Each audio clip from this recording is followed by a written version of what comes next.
Hello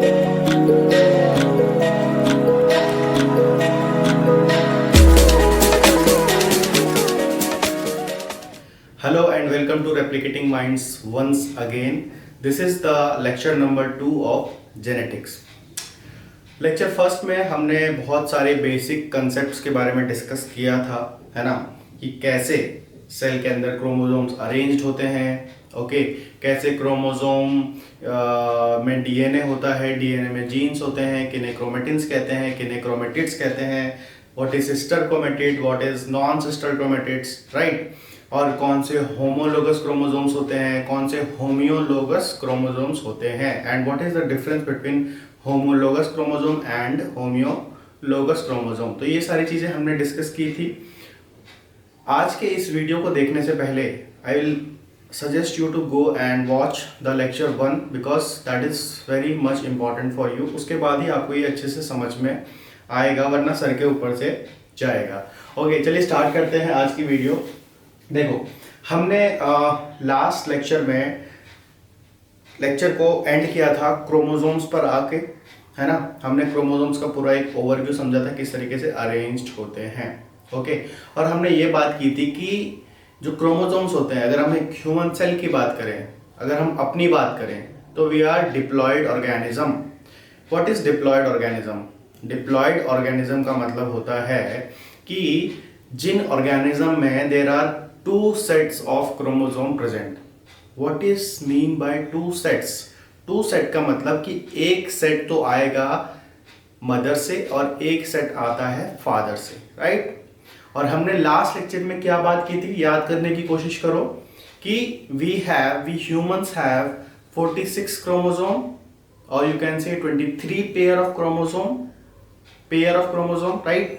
तो 46 chromosomes में से 23 क्रोमोसोम्स कहाँ से आते हैं? फादर से, and 23 chromosomes comes from the mother. तो इसका मतलब कि वी आर डिप्लॉयड ऑर्गेनिज्म।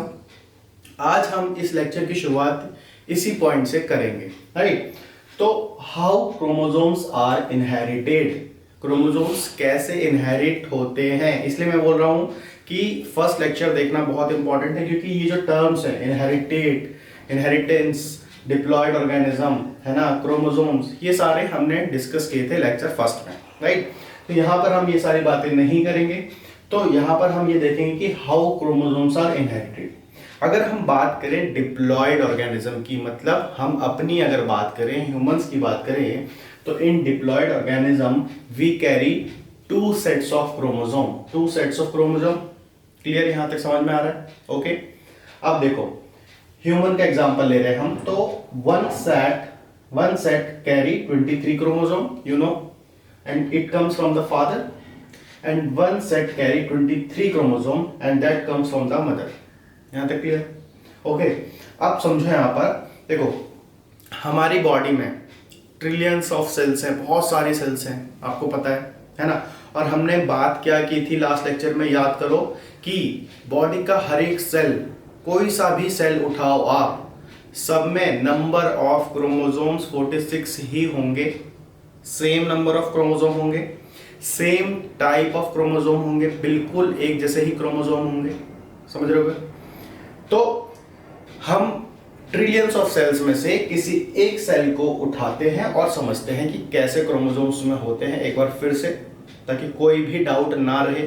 क्योंकि जेनेटिक्स में अगर एक छोटा सा भी डाउट होता है तो जेनेटिक्स बहुत ज़्यादा डिफिकल्ट सब्जेक्ट बन जाता है, ओके। और हम उसको क्या बनाने की कोशिश कर रहे हैं? आसान, राइट।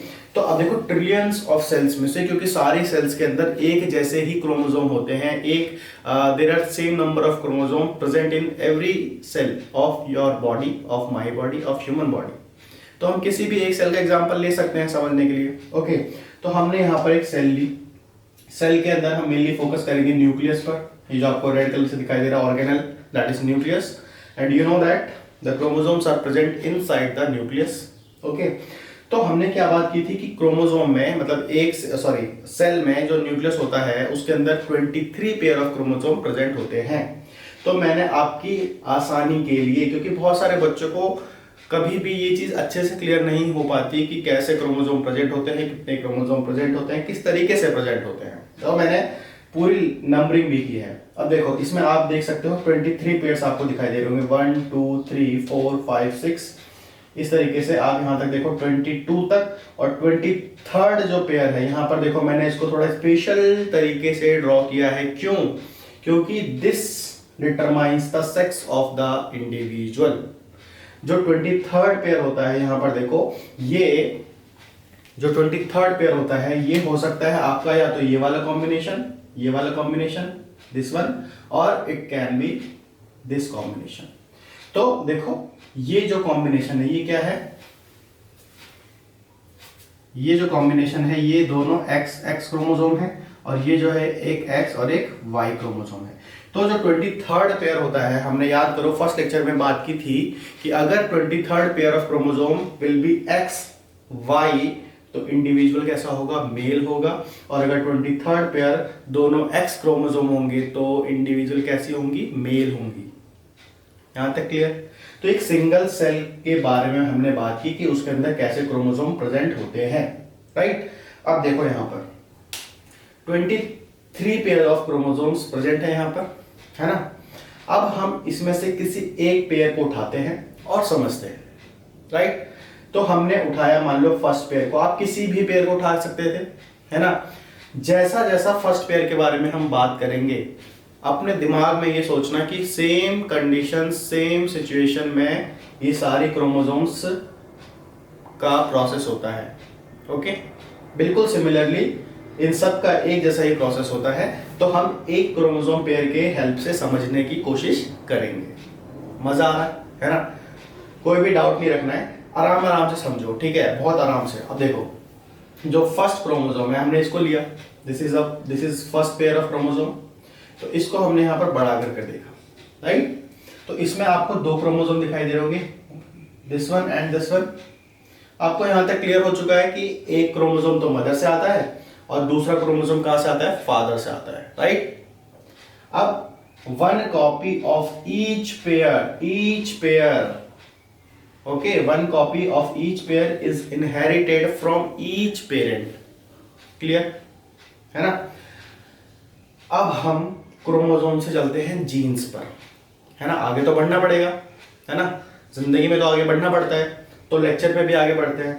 क्रोमोसोम से चलते हैं आगे जीन्स पर, कि जीन्स कैसे बिहेव करते हैं और क्या होता है जीन्स, आपको समझ में आएगा अभी। Same behaviour is displayed bye gene. इसका मतलब क्या हुआ, इसका मतलब ये हुआ कि जैसा बिहेवियर ये क्रोमोसोम्स शो करते हैं वैसे ही बिहेवियर जीन्स भी शो करते हैं। इसका मतलब क्या हुआ, इसका मतलब ये हुआ कि अगर एक क्रोमोसोम फादर से आ रहा है, एक क्रोमोसोम मदर से आ रहा है, राइट, तो सेम बिहेवियर कौन शो कर रहा है, जीन्स।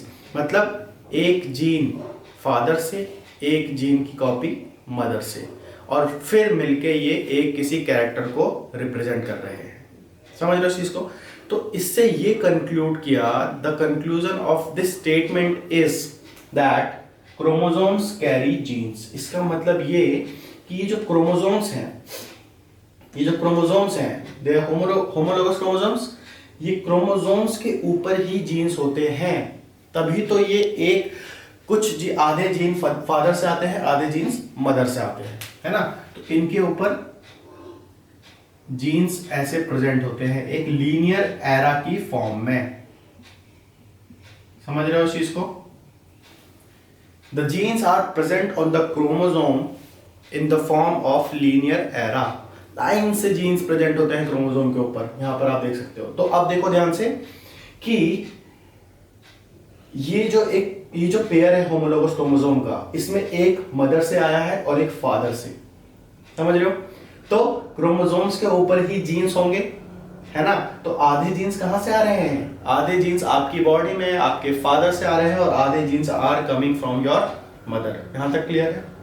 इसलिए हमने बोला कंक्लूजन में कि chromosomes carry genes and the genes are arranged on the chromosomes in the form of linear array, right. अब चलो इसके थोड़ा आगे चलते हैं, है ना। तो आपने बहुत बार एक टर्म सुना होगा जीनोम, है ना। प्रोटियोम सुनते हो, जीनोम सुनते हो। अब तो बहुत सारे नए नए टर्म्स आ गए हैं, जैसे मेटाबोलोम आ गया है, इंटरेक्टोम आ गया है। बट उन सब चीज़ों के बारे में अभी हम डिस्कस नहीं करेंगे। Will focus mainly on genome. What is genome, है ना। तो देखो यहाँ पर देखो, हमने क्या बोला कि एक सिंगल सेल में कितने पेयर ऑफ क्रोमोसोम होते हैं, 23 पेयर ऑफ क्रोमोसोम्स। ओके, और ये हर एक सेल में प्रेजेंट होते हैं, राइट। तो देखो 23 पेयर ऑफ क्रोमोसोम्स प्रेजेंट है, यहाँ पर आपको दिखाई दे रहे होंगे। इन क्रोमोसोम को हमने थोड़ा बड़ा कर दिया है क्योंकि हमको थोड़ा अच्छे से समझना है ना। तो किसी भी इंडिविजुअल की आप बात करो, आप अपनी बात करो या मेरी बात करो, है ना, हमारे सेल में जितने भी total number of chromosomes present हैं, एंटायर नंबर ऑफ क्रोमोसोम्स, समझ रहे हो, सबको जब हम कंसिडर करते हैं तो वो कहलाता है जीनोम। वो क्या है हमारा जीनोम, क्योंकि टोटल जीन्स जो भी है हमारे बॉडी में वो सारे क्रोमोसोम पे ही प्रेजेंट होंगे। तो अगर हम टोटल जीन्स की बात करें तो हमें टोटल क्रोमोसोम्स को कंसिडर करना होगा, है ना। Why? Because chromosomes carry genes. तो जीनोम का मतलब क्या होता है कि entire set of chromosomes in an individual cell. Entire set of chromosome, जितने भी क्रोमोसोम्स हैं हमारी बॉडी में, कितने क्रोमोसोम्स हैं, 46 क्रोमोसोम्स हैं। तो 46 क्रोमोसोम्स को मिलाकर हमारा जीनोम बनता है, राइट। समझ रहे हो इस चीज को। तो अब आपने देखा होगा कि हम जीनोम सीक्वेंसिंग करते हैं, है ना। बहुत सारे स्पीसीज की जीनोम सीक्वेंसिंग हो चुकी है। अब ऑलमोस्ट सबकी ही जीनोम सीक्वेंसिंग आपको अवेलेबल हो जाती है। जिस भी आप स्पीसीज का नाम उठाओगे, आप NCBI पे उस स्पीसीज का नाम लिखो, आपको उसका जीनोम का सीक्वेंस मिल जाएगा, है ना। मतलब जीनोम का सीक्वेंस क्या होता है, जीनोम किस चीज से मिलके बना होता है, क्रोमोसोम से। क्रोमोसोम्स में क्या होता है, अभी धीरे धीरे समझो, समझ में आएगा। क्रोमोसोम्स में क्या प्रेजेंट होता है, जब आप इसको एक थ्रेड की तरह खींचोगे तो आपको क्या निकलेगा, मिलेगा DNA। मैंने लास्ट लेक्चर में समझाया था कि क्रोमोसोम्स में DNA कैसे प्रेजेंट होता है, वो रैप्ड होता है हिस्टोन प्रोटीन्स के अराउंड, राइट। बट जब आप उसको और ज्यादा मॉलिक्यूलर लेवल पर जाके देखोगे DNA को, तो वो आपको कुछ ऐसा दिखाई देगा, है ना। तो जीनोम सीक्वेंसिंग का मतलब क्या हुआ कि आप एक्चुअली में किसको सीक्वेंस करवा रहे हो, जितने भी DNA प्रेजेंट हैं आपके सेल में उन सबको सीक्वेंस करवा रहे हो, राइट। और सीक्वेंस कैसे होता है, न्यूक्लियोटाइड्स की फॉर्म में, ATGCGCATCT ऐसे करके, राइट। तो अब जब आप जीनोम से पहुंचे क्रोमोसोम्स तक, यहां तक क्लियर है कि entire set of chromosomes form one genome of an individual. अब अगर हम एक क्रोमोसोम की बात करें और उसके अंदर जाएं तो वहां से आपको मिलता है DNA। मतलब जो क्रोमोसोम्स होते हैं दे कैरी DNA। अब हम DNA तक आ चुके हैं, ये DNA मॉलिक्यूल है आपका, राइट। तो DNA क्या होता है, DNA is the polymer of nucleotide and DNA carries the series of many genes in an array. जो DNA मॉलिक्यूल होता है आपका, राइट, जैसे कि अगर हम यहाँ पर बनाए DNA का मॉलिक्यूल, देखो मैं यहाँ पर एक DNA का मॉलिक्यूल बना रहा हूँ, ऐसा DNA होता है। देखो DNA बनाना भी एक कला है, ठीक है। बहुत सारे लोग DNA का स्ट्रक्चर सही से नहीं बनाते, जैसे काफी लोग DNA का स्ट्रक्चर ऐसे बनाते, देखो यहाँ पे जगह भी नहीं है, ऐसे बनाते हैं, ऐसे बनाया और ऐसे बनाया। अब आप खुद बताओ कि कौन सा DNA का स्ट्रक्चर आपको सुंदर लग रहा है, ये वाला, मेरा वाला, है ना। देखो इसका रीजन ये है क्योंकि आपने पढ़ा है ना कि both the strands of DNA are anti parallel in nature. Anti parallel, तो देखो पैरेलल तो यहाँ पर आपको दिखाई दे रहा है, स्टैंड्स दोनों नहीं दिखाई दे रहे होंगे। यहाँ देखो मेरे स्टैंड को जरा, ये देखो, ये पैरेलल है, ये पैरेलल है। तो जो राइट फॉर्म है, जो सही तरीका है DNA बनाने का, this is the correct way to draw DNA structure. खैर हम क्या बात कर रहे थे, हाँ, तो जो DNA होता है, ये DNA मॉलिक्यूल है, ओके। तो DNA मॉलिक्यूल के ऊपर लाइन से लीनियर फॉर्म में जीन्स अरेंज्ड होते हैं, ओके। ऐसे एक जीन मान लो यहाँ पे है अरेंज्ड, ऐसे। तो जीन क्या है, अब देखो DNA क्या होता है, DNA is the polymer of nucleotide, है ना। और जीन हम क्या कह रहे हैं, जीन प्रेजेंट होता है DNA पे। तो देखो ये मान लो कि इसका जो स्ट्रक्चर है डीएनए का ATGCCGTATCGCGT ऐसे, ये डीएनए का आपका बेस पेयर है, न्यूक्लियोटाइड्स है ना। तो इसका ये कैसे प्रेजेंट होता है एक्चुअली डीएनए का, जब आप कंप्लीट आप सीक्वेंस देखोगे तो आपको कुछ ऐसा दिखाई देगा, क्योंकि दो स्ट्रैंड्स होते हैं तो दोनों के न्यूक्लियोटाइड सीक्वेंस आपको मिलेंगे इस तरीके से, राइट। अब हमने बोला कि जीन्स कहाँ प्रेजेंट होते हैं, डीएनए के ऊपर। तो जो जीन्स होते हैं they are the short fragments of DNA molecule. Okay, तो देखो अगर आप डीएनए की बात करोगे, एक पूरे डीएनए की बात करोगे तो उसमें बहुत सारे न्यूक्लियोटाइड्स आएंगे, न्यूक्लियोटाइड के बेस पेयर्स आएंगे। लेकिन जब आप किसी एक जीन की बात करोगे, जैसे एक ये जीन हो गया, एक ये जीन हो गया, जो कि डीएनए के ऊपर प्रेजेंट होते हैं, तो उनमें जो न्यूक्लियोटाइड्स होते हैं उनका जो नंबर्स होता है एज कंपेयर टू डीएनए काफी कम होता है। इसलिए हम बोलते हैं क्या, genes are present on DNA and genes are the short fragment of DNA, right. तो अब आपको पता चल चुका है कि कैसे जीनोम से हम क्रोमोसोम पर आए, क्रोमोसोम से हम डीएनए पर आए, और डीएनए कंटेन्स जीन्स, और you can say DNA carries gene in a linear array, है ना। और जीन्स क्या है, genes are the short fragment of DNA. Okay, अब हम चलते हैं इसके आगे। तो इसके आगे अब हम समझेंगे कि what is the segregation and linkage of gene, है ना। अब याद करो कि फर्स्ट लेक्चर में हमने बोला था कि हम क्लासिकल जेनेटिक्स जब शुरू करेंगे, जो कि आज हमने शुरू किया है, जिसमें हम मेंडेलियन जेनेटिक्स पढ़ेंगे अभी कुछ ही देर में, तो वहाँ पर हमने बोला था कि हम क्लासिकल जेनेटिक्स में एक तो मेंडेलियन जेनेटिक्स पढ़ते हैं, लिंकेज पढ़ते हैं, सेक्स डिटर्मिनेशन पढ़ते हैं, राइट। तो यहाँ पर मैं आपको एक छोटा सा ओवरव्यू दूंगा लिंकेज का, कि लिंकेज क्या होता है। बाकी लिंकेज और रिकॉम्बिनेशन के ऊपर एक प्रॉपर वीडियो आएगी कुछ टाइम में, तो वहाँ पर आपको और अच्छे से क्लियर होगा, लेकिन आपको समझ में आज आ जाएगा कि लिंकेज किसको बोलते हैं, राइट। तो हम सबसे पहले बात करेंगे सेग्रीगेशन की। सेग्रीगेशन का मतलब यहाँ पे समझो क्या होता है। देखो हमने क्या बोला कि genes carried on different chromosomes, genes carried on different, genes are carried on chromosomes, ये बात की थी हमने, क्रोमोसोम के ऊपर जीन्स अरेंज्ड होते हैं, राइट। अब यहाँ देखो, इसको समझो, इस फिगर को, राइट। तो मान लो कि ये कोई सेल है, उसके अंदर ये न्यूक्लियस है, राइट। इसको मान लो न्यूक्लियस, हम अभी सिर्फ न्यूक्लियस पर ही फोकस करेंगे, ओके। तो यहां पर देखो इस न्यूक्लियस में कितने क्रोमोसोम्स हैं, 23 पेयर ऑफ क्रोमोसोम्स हैं। तो हम किसी एक पेयर को कंसिडर करके समझने की कोशिश करेंगे, और जैसे जैसा इस पेयर के साथ, मान लो हम पेयर 1 को कंसिडर करते हैं समझने के लिए, जैसा जैसा हम पेयर 1 को समझेंगे, आप ये समझना कि सेम प्रोसेस किसके साथ हो रहा है, सारे 23 क्रोमोसोम्स के साथ हो रहा है, राइट। तो मान लो कि this is the pair number 1, okay.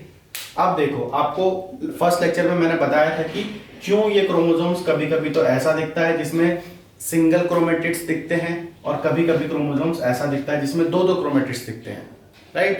तो इसके लिए आप फर्स्ट लेक्चर देखो, यहां पर हम दोबारा से उसको एक्सप्लेन नहीं करेंगे, राइट। तो जब सेल का रेप्लिकेट होता है, सेल का रेप्लिकेशन होना होता है, तो डीएनए भी रेप्लिकेट होता है, और यहां पर जब डीएनए का रेप्लिकेशन होता है तो डीएनए का कंटेंट क्या होता है, डबल हो जाता है, ओके। तो ये जो ग्रीन वाला डीएनए था ये कहां से आया था, मदर से, और ब्लू वाला ग्रीन वाला जो क्रोमोसोम था वो मदर से आया, और ब्लू वाला क्रोमोसोम फादर से आया, राइट। यहां तक क्लियर है। अब जब डीएनए का रेप्लिकेशन हुआ तो इसका कंटेंट कैसा हो गया, डबल हो गया, इसीलिए ये ऐसा दिखाई दे रहा है, ओके। अब देखो, आपको पता है कि क्रोमोसोम्स के ऊपर ही क्या होते हैं, जीन्स होते हैं, तो यहां पर इनके ऊपर जीन्स प्रेजेंट होंगे, क्रोमोसोम्स के ऊपर, है ना। ये तो आपको पता चल चुका है, इनके ऊपर क्या प्रेजेंट होंगे, जीन्स प्रेजेंट होंगे, राइट। वैसे ही इनके ऊपर भी होंगे, समझ रहे हो इस चीज को, ये क्या प्रेजेंट है, जीन्स प्रेजेंट है, क्रोमोसोम्स आर कैरिंग जीन्स। अब मैंने फर्स्ट लेक्चर में आपको समझाया था कि होमोलोगस क्रोमोसोम्स के नॉन सिस्टर क्रोमेटिड्स के बीच में रिकॉम्बिनेशन होता है। तो देखो ये और ये दोनों एक दूसरे के होमोलोगस हैं, they both are homologous chromosomes. तो इन ये जो है ब्लू का ये और ग्रीन का ये दोनों क्या है, नॉन सिस्टर क्रोमेटिड्स, और इनके बीच में क्या होगा, रिकॉम्बिनेशन होगा। तो रिकॉम्बिनेशन होता है तो देखो ग्रीन का कुछ रीजन, ग्रीन वाले क्रोमोसोम का कुछ रीजन इधर आ गया रिकॉम्बिनेशन के बाद, और ब्लू वाले क्रोमोसोम का कुछ रीजन, कुछ फ्रेगमेंट इधर आ गया, राइट। तो ये रिकॉम्बिनेशन है। उसके बाद सेल का डिवीजन होता है मियोसिस 1 में, है ना, और ये दोनों ही क्रोमोसोम अलग अलग चले जाते हैं, राइट। फिर मियोसिस सेकंड में क्या होता है, फर्दर डिवीजन होता है, और ये दो सेल्स का डिवीजन हो जाता है 4 सेल्स में। ये मियोसिस है जिसको हम बाद में डिस्कस करेंगे। मेरा समझाने का जो मोटो था वो ये था कि हमने बोला था कि क्रोमोसोम्स कैरी करते हैं जीन्स को, ओके। तो देखो यहां सब जगह जीन्स प्रेजेंट होंगे, है ना।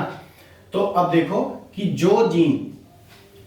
जो जीन्स इस वाले क्रोमोसोम पर प्रेजेंट थे वो चले गए सारे के सारे अलग सेल में, ओके। और जो जीन्स इस क्रोमोसोम पर प्रेजेंट थे ब्लू वाले पे, वो अलग हो गए, दोनों अलग अलग सेग्रीगेट हो गए, राइट। अब जब मियोसिस सेकंड हुआ, ध्यान से समझो, तो कुछ जीन्स तो यहां पर प्रेजेंट होंगे इस वाले। अब ये दोनों क्या है, ये सिस्टर क्रोमेटिड्स हैं। जो क्रोमेटिड्स एक ही सेंट्रोमियर से अटैच्ड होते हैं वो सिस्टर क्रोमेटिड्स होते हैं। तो कुछ जीन्स तो इस वाले क्रोमेटिड पे होंगे, कुछ इस पे होंगे। अब क्या होता है, जब मियोसिस सेकंड होता है तो ये सिस्टर क्रोमेटिड्स भी अलग हो जाते हैं। तो देखो ये अलग अलग हो गए, तो जो जीन्स इस क्रोमेटिड पे थे वो अलग जगह चले गए और ये अलग जगह चले गए। तो यहां पर क्या हो रहा है कि जीन्स का भी सेग्रीगेशन हो रहा है। तो जो जीन्स अलग अलग क्रोमोसोम पर प्रेजेंट होते हैं वो इंडिपेंडेंटली सेग्रीगेट हो जाते हैं ड्यूरिंग द मियोसिस। जब फॉर्मेशन होता है सेक्स सेल्स का, गैमेट्स बनते हैं, ओके। तो ये क्या बन रहे हैं, एक तरीके से गैमेट्स बन रहे हैं, है ना। तो during the formation of gametes the genes are segregated independently. अलग अलग क्रोमोसोम पर जो जीन्स प्रेजेंट होंगे वो अलग अलग सेग्रीगेट हो जाएंगे। और यही था मेंडल का लॉ ऑफ सेग्रीगेशन। इसको और अच्छे से पढ़ेंगे अभी। इसके बाद हम डिस्कस करते हैं लिंकेज, कि लिंकेज क्या होता है। तो ये अभी आपने समझा सेग्रीगेशन कैसे होता है, किन जीन्स का सेग्रीगेशन होता है, जो अलग अलग क्रोमेटिड्स पर या अलग अलग क्रोमोसोम्स पर प्रेजेंट होते हैं वो सेग्रीगेट हो जाते हैं इंडिपेंडेंटली। लेकिन कुछ जीन्स ऐसे होते हैं जो साथ जाते हैं, एक दूसरे से सेग्रीगेट नहीं होते, एक दूसरे के साथ लिंक्ड रह जाते हैं। तो ऐसे कौन से जीन्स होते हैं, तो genes present on same chromosome show linked inheritance, they show tendency to stay together. जो जीन्स एक ही क्रोमोसोम पर प्रेजेंट होते हैं, मान लो कि ये आपका एक क्रोमोसोम है, ओके, ये आपका एक क्रोमोसोम है और इस पे लाइन से जीन्स अरेंज्ड हैं। तो जो इस क्रोमोसोम पर जीन्स होंगे, इस वाले पर, ये क्रोमोसोम जहां जाएगा उसके ऊपर जितने जीन्स हैं ये सारे के सारे जीन्स एक साथ ही रहेंगे, ये सारे जीन्स लिंक्ड रहेंगे। तो इसी को बोलते हैं लिंकेज, राइट। अब देखो इसका मतलब आपको समझ में आ गया होगा कि jeans present on same chromosome show linked inheritance. अब देखो यहां देखो, जो जीन्स इस वाले सिस्टर क्रोमेटिड्स के थे वो हमेशा साथ रहेंगे, यहां पर सारे के सारे साथ हैं। So these genes are linked with each other and they are showing linkage. लेकिन जो जीन्स इस पे थे और इस पे थे ये दोनों तो अलग अलग हो गए, तो वो सेग्रीगेट हो गए। तो यही डिफरेंस है लिंकेज में और सेग्रीगेशन में। जो जीन्स एक दूसरे के पास पास एक ही क्रोमोसोम पर अरेंज्ड होते हैं वो लिंकेज शो करते हैं, और जो जीन्स एक अलग अलग क्रोमोसोम्स पर या अलग अलग क्रोमेटिड्स पर प्रेजेंट होते हैं they show segregation and they are segregated independently, right. Linkage पर भी और सेग्रीगेशन पर भी हम और अच्छे से डिस्कशन अभी करेंगे। ये एक बेसिक ओवरव्यू था ताकि आपको एक पिक्चर क्लियर रहे माइंड में, ओके। अब आपको जीन के बारे में समझ में आ चुका है, जीन तक आप पहुंच चुके हो, है ना, कि जीन्स कैसे प्रेजेंट होते हैं, कहाँ प्रेजेंट होते हैं। एक आपके दिमाग में एक पिक्चर बन गई होगी कि एक सेल होता है, सेल के अंदर न्यूक्लियस होता है, न्यूक्लियस के अंदर 23 पेयर ऑफ क्रोमोसोम्स होते हैं, मतलब 46 क्रोमोसोम होते हैं। 46 क्रोमोसोम्स में डीएनए प्रेजेंट होता है जो कि हिस्टोन प्रोटीन के साथ रैप्ड होता है। जब वो डीएनए को हम खोलते हैं तो डीएनए के ऊपर, डीएनए को जब हम खोलते हैं, मान लो हमने खोलना शुरू किया, इतना लंबा डीएनए हो गया। ओके, अब इस डीएनए मॉलिक्यूल के ऊपर जीन्स अरेंज्ड हैं ऐसे करके। ओके, तो मान लो डीएनए का ये न्यूक्लियोटाइड बेस पेयर्स हैं, पॉलीन्यूक्लियोटाइड है, तो छोटे छोटे जीन्स को जब आप कंसिडर करोगे तो वो उनमें भी न्यूक्लियोटाइड्स होंगे, लेकिन there will be smaller number of nucleotides present in the gene as compare to DNA, क्योंकि DNA is the larger molecule और जीन उसका एक छोटा सा स्वरूप है, छोटा सा भाग है, छोटा सा फ्रेगमेंट है।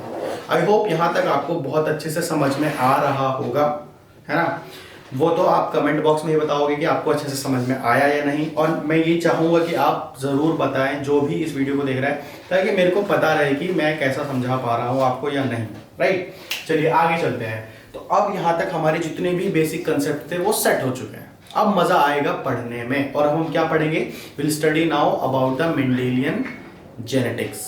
राइट, तो देखो इतनी आसानी से मैं आपको मेंडेलियन जेनेटिक्स को पढ़ाने वाला हूँ नहीं, क्योंकि देखो जो टॉपिक्स बहुत ही इंटरेस्टिंग होते हैं ना, उनके पीछे की स्टोरी उससे भी ज़्यादा इंटरेस्टिंग होती है। राइट, तो चलो पहले ये सोचो कि आपको सच में पता है कि मेंडल कौन थे? क्या आपको सच में उनके बारे में सब कुछ अच्छे से पता है? क्योंकि जब आप उनके बारे में जानोगे तब आपको मेंडेलियन जेनेटिक्स पढ़ने में और ज़्यादा मज़ा आएगा, है ना। तो चलो सबसे पहले हम बात करते हैं कि मेंडल थे कौन। तो इसी कड़ी में सबसे पहले आपको ये जानना होगा कि उनका जो पूरा नाम था वो था Grigor John Mendel. Grigor John Mendel. Right, देखो 2 मिनट लगेंगे, लेकिन ये 2 मिनट आपकी पूरी जेनेटिक्स को इंटरेस्टिंग बना देंगे, है ना। तो देखो, जो अब बहुत सारे लोग ये सोचते हैं कि मेंडल एक बायोलॉजिस्ट होंगे जो बायोलॉजी पे स्टडी करते थे, बायो स्टडी करते थे, लेकिन आपको बता दो कि वो एक बायोलॉजिस्ट नहीं थे, है ना। इस पे हम अभी आएंगे। तो इनका जो जन्म हुआ था, ही वॉज बॉर्न इन 1822, और कहाँ पर, चेकोस्लोवाकिया में। चेकोस्लोवाकिया में उनका जन्म हुआ था। Okay, he was born in Czechoslovakia और 1822 में। और जिस परिवार में, जिस फैमिली में उनका जन्म हुआ था, बहुत ही गरीब थे, वो फार्मर थे, किसान थे। ओके, और तो जब बहुत गरीब थे तो अच्छे से पढ़ाई लिखाई होना वॉज नॉट पॉसिबल। तो फिर उन्होंने क्या किया कि वो पढ़ने के लिए चले गए एक मोनेस्ट्री में, है ना। मोनेस्ट्री किसको बोलते हैं? अभी हम मोनेस्ट्री को मठ बोलते हैं, मतलब जहाँ पर सन्यासी, मॉन्क, साधु ये सब रहते हैं। तो वो एक अगस्टीनियन मोनेस्ट्री में चले गए, जो कि जर्मनी में है कहीं पर। एक ब्रन करके कोई सिटी होती है जर्मनी में, ब्रन में एक अगस्टीनियन मोनेस्ट्री थी, जो कि अभी भी है। ओके, वहाँ पर वो चले गए पढ़ने के लिए। ध्यान से सुनना, बहुत इंटरेस्टिंग है। ओके, उसके बाद वहाँ पे उन्होंने अपनी पढ़ाई शुरू करी, और वो वहाँ पर 1847 में एक प्रीस्ट बन गए। मतलब जो चर्च में होते हैं, मंदिर में हमारे पुजारी होते हैं, और चर्च में क्या होते हैं, प्रीस्ट होते हैं। तो वो एक प्रीस्ट बन गए 1847 में। राइट, अब यहाँ पर उनकी स्टोरी का अंत नहीं होता, यहाँ से उनकी शुरू होती है स्टोरी। तो 1847 में प्रीस्ट बनने के बाद कुछ सालों तक वो प्रीस्ट रहे। उसके बाद वो चले गए कहाँ, यूनिवर्सिटी ऑफ वियना। कहाँ पर है, ऑस्ट्रिया में। ओके, आपको अगर बाहर से पीएचडी करनी है तो आप यूनिवर्सिटी ऑफ वियना को भी कंसिडर कर सकते हैं। It is one of the very good university. Okay, university of Vienna Austria में है। ओके, तो वहाँ पर भी आप पीएचडी के लिए अप्लाई कर सकते हैं। अभी भी वो यूनिवर्सिटी है, बहुत अच्छी यूनिवर्सिटी है। राइट, तो वो यूनिवर्सिटी ऑफ वियना चले गए। क्यों? तो वहाँ पर जाके उन्होंने क्या पढ़ाई करी? बायोलॉजी नहीं पढ़ी उन्होंने पढ़ा मैथ्स, मैथमेटिक्स, फिजिक्स और नेचुरल साइंस, ये पढ़ा था उन्होंने।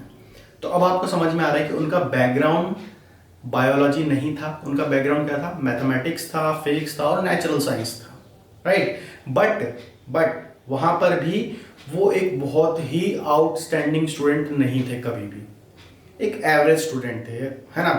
तो वहाँ पर कुछ टाइम रहने के बाद वो वापस रिटर्न आ गए कहाँ, जहाँ से वो गए थे, मतलब ब्रन आ गए, जर्मनी आ गए, जहाँ पे उन्होंने अपनी इनिशियल स्टडी की थी मोनेस्ट्री में, वहाँ पर आ गए ब्रन में।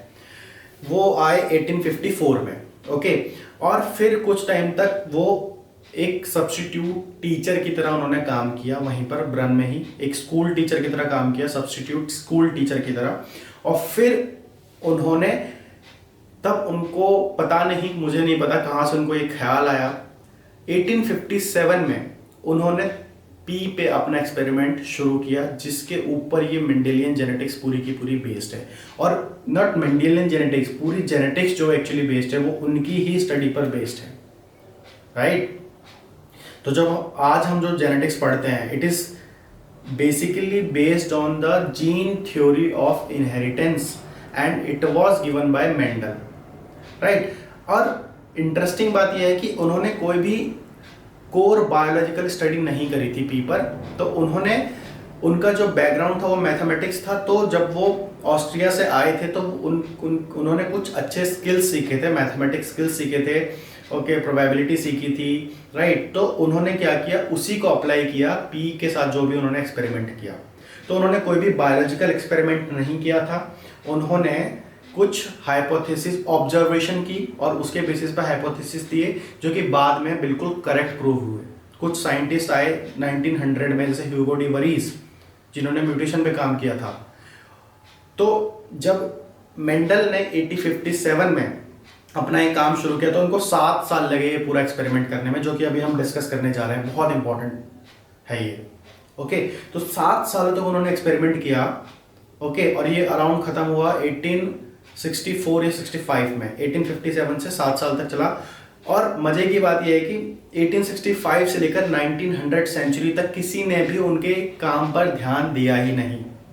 लेकिन 1900 में जब ह्यूगो डी वरीज, जिन्होंने थ्योरी ऑफ म्यूटेशन पे काम किया है, ओके, उन्होंने जब अपने काम से रिलेटेड लिटरेचर ढूंढना शुरू किया, तब उनको मेंडल ने जो पब्लिश किए थे लिटरेचर वो मिले। और काफ़ी हद तक बहुत ज़्यादा दोनों के लिटरेचर में सिमिलरिटी आई। तब उन्होंने मेंडल की स्टडी को रीपब्लिश करवाया, वहाँ से रिकॉग्निशन मिलना शुरू हुआ मेंडल को। तो ये थी एक मेंडल का बैकग्राउंड स्टोरी, जो कि बहुत ही इंटरेस्टिंग थी। कभी टाइम मिले तो आप उनके बारे में पढ़ना, राइट। तो उन्होंने क्या किया कि मैथमेटिक्स, पहली बार किसी ने बायोलॉजी में मैथमेटिक्स करना शुरू किया था, ओके। तो यही है मेंडल, ग्रिगोर जॉन मेंडल। तो he conducted his studies in limited space of a monastery garden, जहां पे उन्होंने अपनी इनिशियल स्टडी करी थी मोनेस्ट्री में, वहीं पर उन्होंने अपना एक्सपेरिमेंट करना शुरू कर दिया, ओके। अब देखो, जो एक्सपेरिमेंट उन्होंने किए, जो भी उनको कंक्लूजन मिले, उनको उन्होंने पब्लिश किया 1866 में। अब देखो क्वेश्चन ये आता है, अब हम आते हैं अपने इंपॉर्टेंट मेन टॉपिक पर। तो उसमें जो सबसे पहला जो इंपॉर्टेंट पॉइंट है, जो कि हमें समझना जरूरी है, जो कि बहुत जगह पर आपको नहीं बताता कोई, कि उन्होंने पी प्लांट को ही क्यों सेलेक्ट किया। क्या रैंडम उन्होंने किसी भी प्लांट को सेलेक्ट कर लिया? तो ऐसा नहीं था। It was not an accidental selection, it was the result of long thoughtful observation. बहुत ऑब्जर्व किया था उन्होंने, केयरफुली ऑब्जर्व किया था कि पी को ही क्यों सेलेक्ट करना है, राइट। बहुत अच्छे से ऑब्जर्व करके उन्होंने पी प्लांट को सिलेक्ट किया था। क्यों सेलेक्ट किया था? तो उसके मेनली 3 रीजन हैं। कौन कौन से? तो पहला ये रीजन है कि the pollination could be easily controlled in the pea plant. P plant का बोटेनिकल नेम क्या है? Pisum sativum. तो पाइसम सटाइवम में जो पॉलिनेशन होता है उसको इजीली कंट्रोल कर सकते थे वो, है ना, इसीलिए उन्होंने उसको सेलेक्ट किया। अब ये कंट्रोल्ड पॉलिनेशन का मतलब क्या है, तो इसको समझो ध्यान से, तभी आपका एक्सपेरिमेंट अच्छे से समझ में आएगा।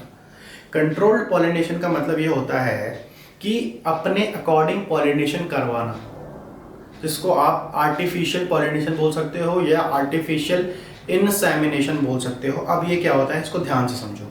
देखो उन्होंने क्या किया कि देखो पी प्लांट एक सेल्फ फर्टिलाइजिंग प्लांट है, तो सेल्फ पॉलिनेशन उसमें पॉसिबल है, खुद ब खुद। तो ये एक उनका प्लस पॉइंट था।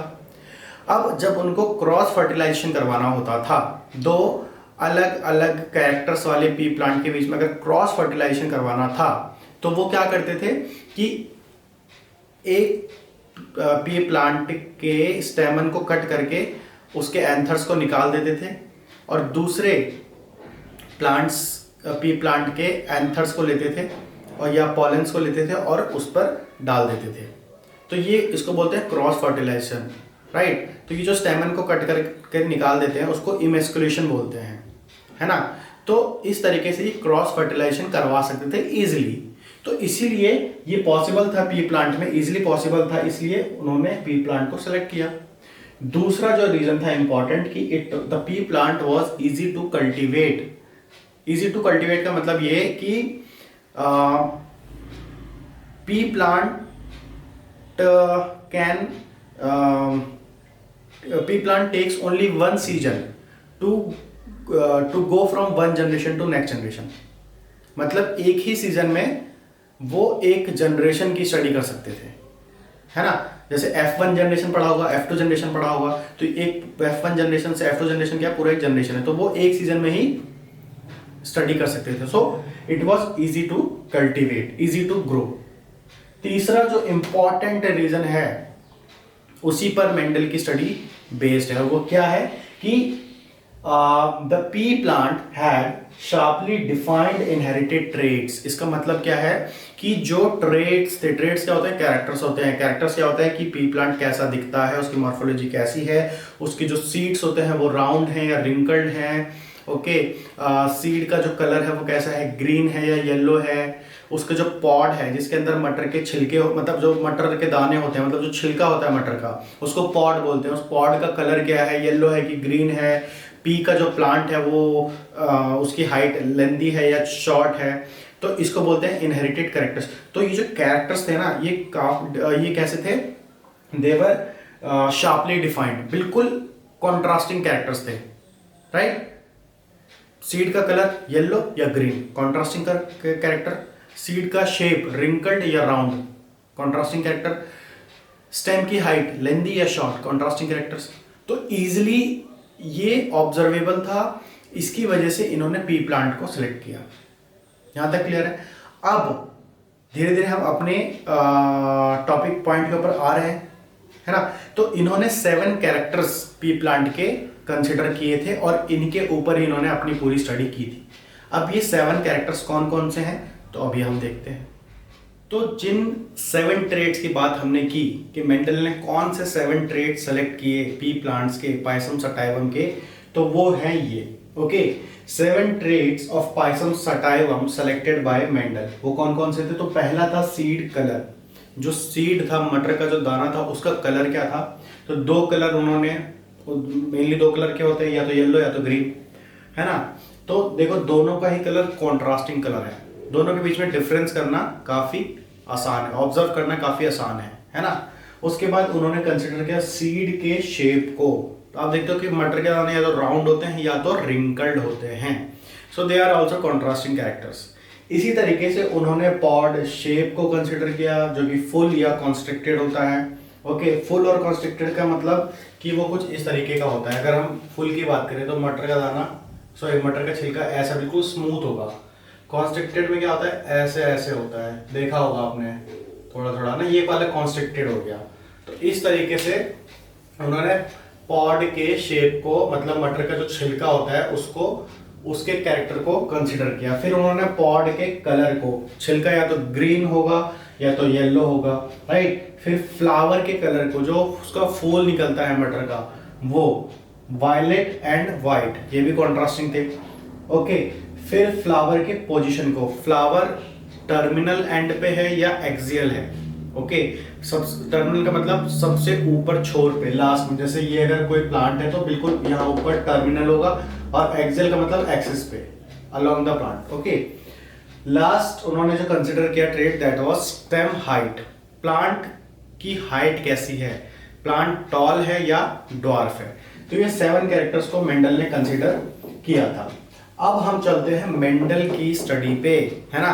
तो आपने सुना होगा, पढ़ा होगा कि डोमिनेंट एलील, रेसेसिव एलील। तो ये डोमिनेंट का कंसेप्ट कैसे आया, रिसेसिव का कंसेप्ट कैसे आया, कैसे मेंडल ने ऑब्जर्व किया और किस बेसिस पे उन्होंने अलील को डोमिनेंट कहा और किस बेसिस पे दूसरे अलील को रिसेसिव कहा। तो ये समझना बहुत इंपॉर्टेंट है। हमें ये तो पता चल जाता है कि जो एक्सप्रेस करता है वो डोमिनेंट और जो नहीं करता वो रिसेसिव, लेकिन ये फर्स्ट टाइम कैसे ऑब्जर्व करके उन्होंने कि यही डोमिनेंट है। आप बोलते हो ना कि टॉल डोमिनेंट होगा और ड्वार्फ रिसेसिव होगा, लेकिन ऐसा क्यों, टॉल डोमिनेंट क्यों है, ड्वार्फ ही रिसेसिव क्यों है, ऐसा क्यों कहा मेंडल ने, तो वो अब आपको आज समझ में आएगा। तो देखो यहाँ पर उन्होंने क्या किया कि उन्होंने एक बार में एक ही कैरेक्टर को कंसिडर किया, मतलब जो प्लांट उन्होंने सेलेक्ट किए पॉलिनेशन, क्रॉस पॉलिनेशन के लिए, स्टडी करने के लिए, उसमें एक ही कैरेक्टर को एक बार में उन्होंने कंसिडर किया। जैसे कि एक कैरेक्टर मतलब उन्होंने हाइट को कंसिडर किया, मान लो कि लंबे प्लांट हैं, टॉल हाइट वाले प्लांट हैं और छोटे प्लांट हैं, तो दो तरीके के उन्होंने प्लांट लिए, tall plants and dwarf plants, right. उन्होंने क्या किया कि सबसे पहले क्रॉसिंग करवाई। ये देखो पी का मतलब होता है पेरेंट, तो these are the parental plants. तो टॉल प्लांट और ड्वार्फ प्लांट के बीच में उन्होंने क्रॉसिंग करवाई टॉल और ड्वार्फ के बीच में। तो इनकी जो प्रोजनी आई, मतलब F1 में जितने भी प्लांट्स आए, जितने भी, सबके सब टॉल आए। यहां पर आप देख सकते हो ऑल प्लांट्स आर टॉल। अब इन्होंने क्या सोचा कि मैंने तो क्रॉस करवाया था एक टॉल प्लांट और एक ड्वार्फ प्लांट के बीच में, तो सारे के सारे प्लांट्स टॉल कैसे हो गए, ये ड्वार्फ का कैरेक्टर कहाँ रह गया, कहाँ छिप गया ड्वार्फ का कैरेक्टर। यहां से उन्होंने और ज्यादा स्टडी करनी शुरू कर दी कि ऐसा क्या है कि ये ड्वार्फ प्लांट नहीं आया F1 जनरेशन में। समझ रहे हो, जितने भी प्लांट ग्रो किए इन दोनों की क्रॉसिंग के बाद सारे के सारे टॉल थे। तब उन्होंने क्या किया, F1 जनरेशन में जितने भी प्लांट्स आए थे उनमें खुद में सेल्फिंग करानी शुरू कर दी, सेल्फ फर्टिलाइजेशन करवाना शुरू कर दिया। मतलब कि दो टॉल प्लांट्स के बीच में सेल्फ फर्टिलाइजेशन, सेल्फ पॉलिनेशन। कैसे, F1 के बीच में ही। तो अब इन्होंने क्या किया कि रैंडमली दो दो टॉल प्लांट को उठाना शुरू किया और क्रॉस कराना शुरू किया, तो उनको किस टाइप के रिजल्ट मिले, F2 जनरेशन मिलेगा। तो अब देखो, जैसे कि उन्होंने कुछ टॉल प्लांट्स को जब सेलेक्ट करके क्रॉस करवाया तो F1 प्रोजनी में सारे के सारे टॉल प्लांट्स आए, राइट। तो इस तरीके से, जैसे कि इन्होंने मान लो कि कहां पर बताऊं मैं, जैसे कि यहां पर देखो ध्यान से, मान लो सबसे पहले इन्होंने इनको कंसीडर किया, इन दोनों प्लांट को, इनको आपस में क्रॉस करा दिया, ओके। तो इनको आपस में क्रॉस कराया और जब F2 जनरेशन आया तो देखा कि सारे के सारे प्लांट्स कैसे हैं, टॉल हैं, ठीक है। इन्होंने यहां पर भी, ये यहां पर भी नहीं रुके, फिर उन्होंने दूसरे दो टॉल प्लांट्स को सिलेक्ट किया, राइट। अब इन्होंने क्या किया कि दूसरे प्लांट्स को सिलेक्ट किया। अब मान लो इनको किया, इन दोनों को करवाया, फिर देखा सारे के सारे टॉल प्लांट्स हैं F2 जनरेशन में, ये यहां पर भी नहीं रुके, फिर उन्होंने दोबारा दूसरे दो टॉल प्लांट्स को, मान लो इनको सेलेक्ट किया, ध्यान से समझना है, बहुत इंपॉर्टेंट है। इन दोनों टॉल प्लांट को सेलेक्ट किया। अब जब ऐसे ये बार बार दो टॉल प्लांट्स के बीच में ही सेल्फ पॉलिनेशन करवाने लगे, सेल्फ फर्टिलाइजेशन करवाने लगे, तो एक रिजल्ट उनको जब ऐसा मिला तब उनको चीजें थोड़ी थोड़ी क्लियर होनी शुरू हो गई। तब उनको कैसा रिजल्ट मिला, जब उन्होंने दो प्लांट को आपस में क्रॉस कराया, दो टॉल प्लांट को, तो देखो उनको कैसा रिजल्ट मिला कि 75% प्लांट्स टॉल थे लेकिन 25% प्लांट ड्वार्फ ग्रो हुए। अब यहां पर आप नोटिस करो कि पेरेंट्स कौन थे, दोनों के दोनों टॉल प्लांट्स थे, लेकिन जब इन दोनों टॉल प्लांट्स को क्रॉस करवाया तो जो रिजल्ट मिला उसमें 75% plants was tall in nature, plants were tall in nature and only 25% plant were dwarf. लेकिन नोटिस करने वाली ये बात है कि ड्वार्फ तो आया कम से कम, और वो कैसे आया, जब दोनों टॉल प्लांट थे, पेरेंट में दोनों टॉल थे, तो इसमें ड्वार्फ नेचर कहां से आया।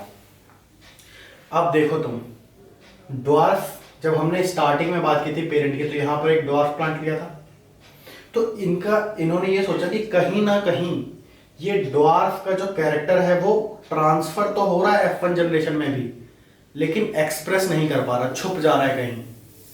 समझ रहे हो, इसका जो नेचर है ड्वार्फ का, ये मास्क हो जा रहा है, और टॉल प्लांट का जो नेचर है वो डोमिनेट कर रहा है, और F1 में सिर्फ टॉल प्लांट का नेचर ही डोमिनेट कर रहा है। लेकिन जब सेल्फिंग करवाई F1 प्लांट्स के बीच में और जब F2 जनरेशन आया तब देखा इन्होंने कि ड्वार्फ का जो कैरेक्टर था फिर से एक्सप्रेस करने लग गया। समझ रहे हो इस चीज को? राइट। अब क्या होता है, तो अब जो कंसेप्ट आता है डोमिनेंट का और रिसेसिव का, वो यहां से आता है कि F1 प्रोजनी में जिन कैरेक्टर्स ने जो कैरेक्टर्स एक्सप्रेस हुए, कौन सा कैरेक्टर एक्सप्रेस हुआ? टॉल वाला। तो इसको बोला गया डोमिनेंट कैरेक्टर या डोमिनेंट ट्रेट। और F1 प्रोजनी में जो कैरेक्टर एक्सप्रेस नहीं हुए, दैट इज ड्वार्फ, उसको बोला गया रिसेसिव कैरेक्टर। क्यों? क्योंकि ये एक्सप्रेस नहीं हो रहा था। क्यों? F1 में सारे के सारे टॉल प्लांट्स थे, तो उन्होंने बोला कि टॉल जो है वो डोमिनेटिंग नेचर है, it is a dominant trait. समझ रहे हो? उसके बाद आपको ये भी बताया कि जब F2 जनरेशन आई तो क्या हुआ कि ड्वार्फ प्लांट भी मिले। तो इसका मतलब ये है कि कहीं ना कहीं इन प्लांट्स में एक कैरेक्टर तो ड्वार्फ का होगा और एक किसका होगा? टॉल का। क्यों? क्योंकि अब देखो, आप समझो, जैसे कि हमने शुरुआत में बात करी थी कि जैसे कि हम हैं, हमारे अंदर आधे कैरेक्टर्स कहां से आते हैं? मदर से, और आधे कैरेक्टर्स आते हैं फादर से। आधे आधे आते हैं, पूरे पूरे नहीं आते। सेम कंसेप्ट यहां पे अप्लाई करो। मान लो ये प्लांट है, ओके। इस प्लांट के पास आधे कैरेक्टर कहां से आए? इसके मदर प्लांट से, जो कि ड्वार्फ थी नेचर में, और आधे कैरेक्टर आए फादर से, जो कि टॉल था। तो अब इसके अंदर टॉल का भी कैरेक्टर होगा और ड्वार्फ का भी कैरेक्टर होगा, लेकिन डोमिनेंट कौन सा था? टॉल का। इसीलिए ये प्लांट कैसा हो गया? टॉल हो गया। समझ रहे इस चीज को? अब देखो यहां पर इसमें देखो, इसमें भी, इसमें आधे कैरेक्टर इससे आए होंगे, पेरेंट से, इस पेरेंट से, फादर से जो टॉल थे, और आधे ड्वार्फ से आए होंगे। लेकिन टॉल का भी कैरेक्टर था, इसलिए ये भी टॉल हो गया। वैसे ही इन सारे ही प्लांट्स में, ध्यान से समझना है, बहुत इंपॉर्टेंट है, इन सारे ही प्लांट्स में आधे कैरेक्टर इधर से आए थे और आधे इधर से। तो आधे कैरेक्टर टॉल के थे और आधे कैरेक्टर ड्वार्फ के थे। क्योंकि टॉल का कैरेक्टर प्रेजेंट था सारे ही प्लांट में, तो सारे ही प्लांट का नेचर कैसा हो गया? टॉल हो गया। इसलिए F1 जनरेशन में सारे प्लांट्स टॉल थे। ध्यान रखना इस चीज को। ओके, तो अब यहां पे आप समझो इस चीज को। अब धीरे धीरे आपको कंसेप्ट क्लियर होगा।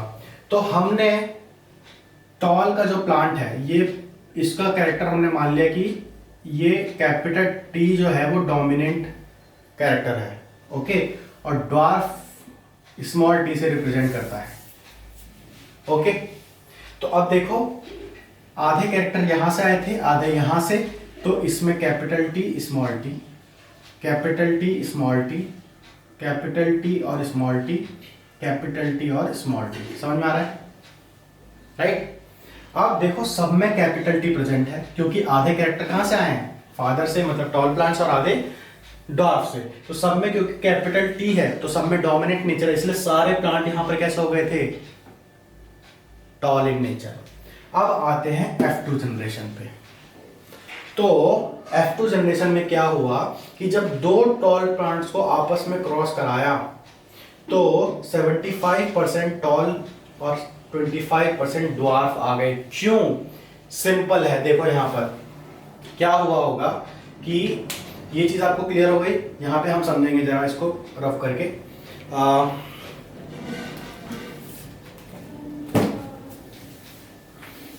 देखो,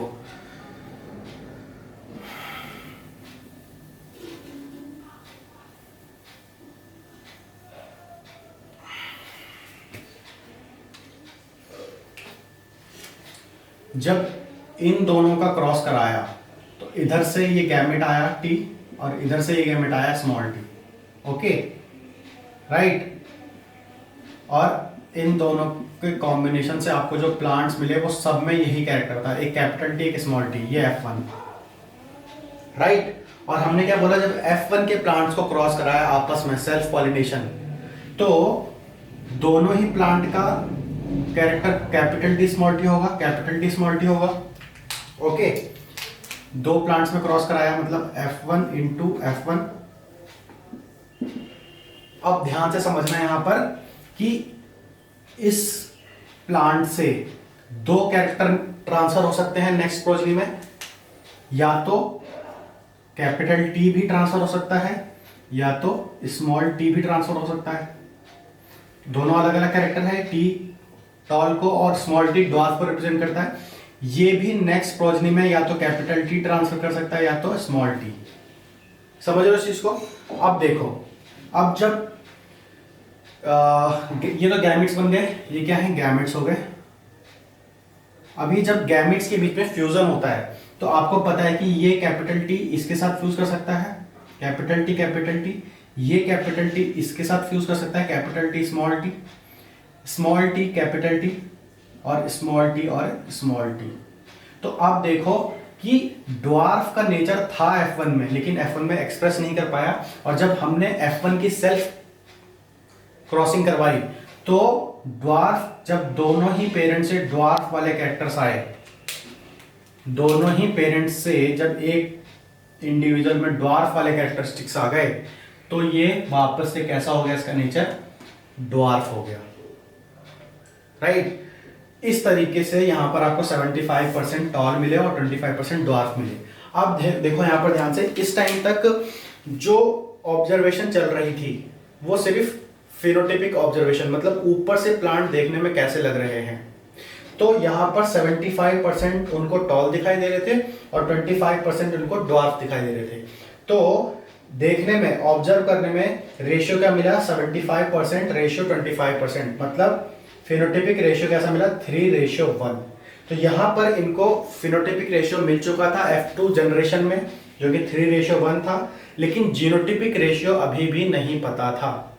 ओके, ये सिर्फ एक ऑब्जर्वेशन था। अब जीनोटिपिक रेशियो कैसे निकालते हैं कि ये तो अब हमको पता है कि इस तरीके से क्रॉसिंग होती है, लेकिन ये इनको कैसे पता चला कॉम्बिनेशन की, capital T small T, capital T small T और स्मॉल टी, ये जीनोटिपिक रेशियो कैसे पता चला? तो इसके पीछे एक और एक्सपेरिमेंट है, वो यहां पर हम देखते हैं।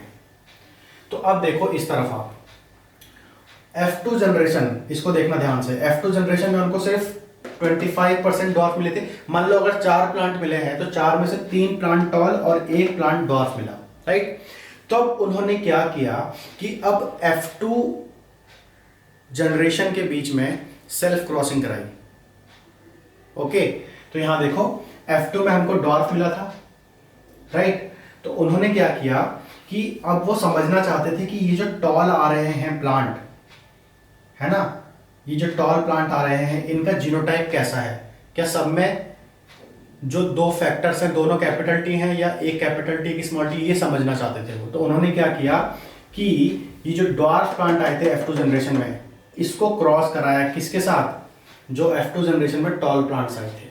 यहां पर देखो ये टॉल प्लांट है जो कि डोमिनेंट फिनोटाइप है, तो यहां पर फिनोटाइप पता था लेकिन जीनोटाइप नहीं पता था। ओके, अब देखो ध्यान से यहां पर कि कुछ प्लांट्स का तो जीनोटाइप ऐसा होगा, हम मान के चल रहे हैं कैपिटल टी, और कुछ का होगा capital T small T, right. तो उन्होंने क्या किया, टॉल प्लांट्स को एक एक करके क्रॉस कराना शुरू किया ड्वार्फ के साथ। तो जब कुछ टॉल प्लांट्स को लिया जिनका जीनोटिपिक रेशियो टी और टी, मतलब कैपिटल टी होगा, तो उनके गैमेट्स कैसे होंगे, कैपिटल टी। लेकिन जो ड्वार्फ प्लांट होंगे, ड्वार्फ कब होगा, जब दोनों ही कैरेक्टर्स रेसेसिव वाले होंगे, स्मॉल टी। तो इनका तो पता चल चुका था जीनोटाइप की, इसमें दोनों ही कैरेक्टर्स रेसेसिव है, इसीलिए इसमें डोमिनेंट वाला नेचर एक्सप्रेस नहीं कर रहा। तो इसके जो गैमेट्स बने वो स्मॉल टी, और इधर से उन्होंने क्या किया, एक टॉल प्लांट लिया जिसका उस टाइम पर उनको जीनोटाइपिक कॉम्पोजिशन नहीं पता था, राइट। तो मान लो ये कैपिटल टी होगा। तो जब इस क्रॉस का रिजल्ट आया तो देखा उन्होंने कि सारे ही प्लांट्स कैसे हैं, टॉल हैं। ओके, तब यहां पर उनका ऑब्जर्वेशन क्या होता है, ध्यान से समझना। इसका जीनोटाइप इनको पता था कि ये स्मॉल टी ही होगा, क्यों, क्योंकि ड्वार्फ कब होगा, जब एक भी डोमिनेंट एलील प्रेजेंट नहीं होगा, तभी प्लांट ड्वार्फ हो सकता है। लेकिन टॉल वाले का उनको नहीं पता था, वो उन्होंने ये सोचा था कि कुछ भी कॉम्बिनेशन हो सकता है। तो उन्होंने क्या किया कि जब देखा कि सारे ही प्लांट टॉल हैं, तब उन्होंने सोचा होगा कि आधे कैरेक्टर्स जरूर हर एक प्लांट में इस टॉल से आए होंगे। समझ रहे हो? आधे कैरेक्टर जरूर इस प्लांट में टॉल से आए होंगे और आधे आए होंगे ड्वार्फ से, तभी सारे टॉल हैं, है ना, जो कि हमने यहां पर बात की थी तब। और आधे कैरेक्टर्स, अब देखो इसमें से दोनों के आने के चांसेस रैंडम होते हैं। ये जो फैक्टर्स आपको दिखाई दे रहे हैं, 2 एलील्स दिखाई दे रहे हैं, दोनों एलील के नेक्स्ट जनरेशन में जाने के चांसेस रैंडम होते हैं, 50-50% होते हैं, राइट। तो दोनों में से कोई भी आ सकता था। और ये पॉसिबल कब हुआ कि सारे के सारे प्लांट टॉल होंगे? कि जब इधर से कैपिटल टी और कैपिटल टी, इस प्लांट का जो जीनोटाइप होगा वो कैपिटल टी होगा, क्योंकि इसका इनको पता था। जब सारे ही प्लांट टॉल आए तो ये पॉसिबल था कि सारे ही प्लांट में एक कैपिटल टी होगा और एक स्मॉल टी होगा। Capital T small T, capital T small T, capital T small T और capital T small T. Okay, तो यहां से उनको पता चला कि जो टॉल प्लांट है उसका जीनोटाइप कैपिटल टी हो सकता है। ये एक एक्सपेरिमेंट था। दूसरे एक्सपेरिमेंट में उन्होंने क्या किया, फिर टॉल प्लांट को क्रॉस कराया ड्वार्फ के साथ। तो उनको जब क्रॉस कराया तो उनको रेशियो कैसा मिला कि आधे प्लांट तो टॉल मिले और 50% प्लांट ड्वार्फ मिले। ओके, तब उन्होंने सोचा कि ऐसा पॉसिबल कैसे है। तो उनको यहां पर इसका तो पता था जीनोटाइप की, स्मॉल टी ही होगा ड्वार्फ का, लेकिन इसका नहीं पता था। तो देखो इसका, देखो इसको अभी हम हटा देते हैं आपके समझने के लिए। ओके, तो ये वाला देखो, ड्वार्फ का तो दोनों के पास स्मॉल टी होगा, तो यहां से स्मॉल टी ही आएगा, स्मॉल टी आएगा सब में। ओके, और जब इनको रिजल्ट मिला तो उन्होंने बोला कि 50% टॉल थे, 50% ड्वार्फ थे। ड्वार्फ किस कंडीशन में आएंगे? जब दोनों ही फैक्टर्स रिसेसिव हों। तब यहां से इन्होंने नोटिस किया कि 2 केसेस में तो दोनों जगह पर स्मॉल टी ही होनी चाहिए और आधे प्लांट टॉल मिल रहे थे।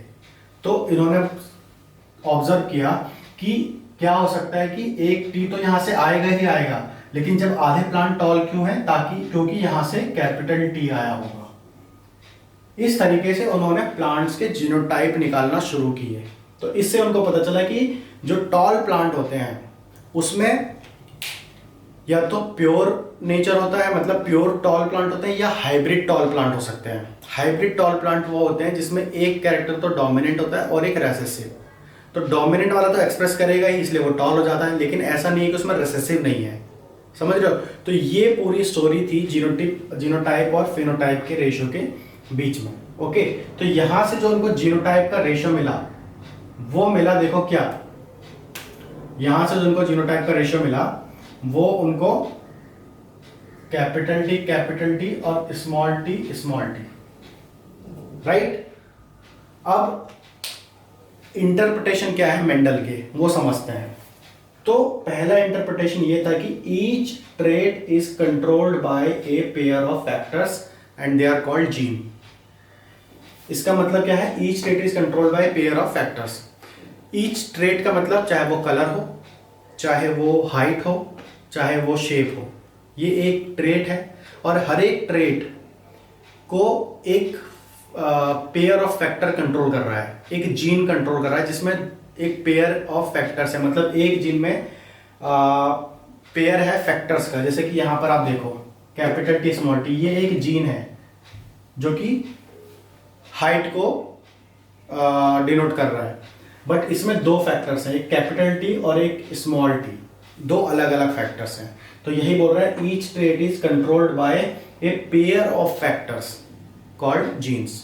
एक जीन में 2 फैक्टर्स होते हैं और उन फैक्टर्स को ही आप बोलते हो अलील्स। तो एक अलील होता है डोमिनेंट, एक होता है रिसेसिव, राइट।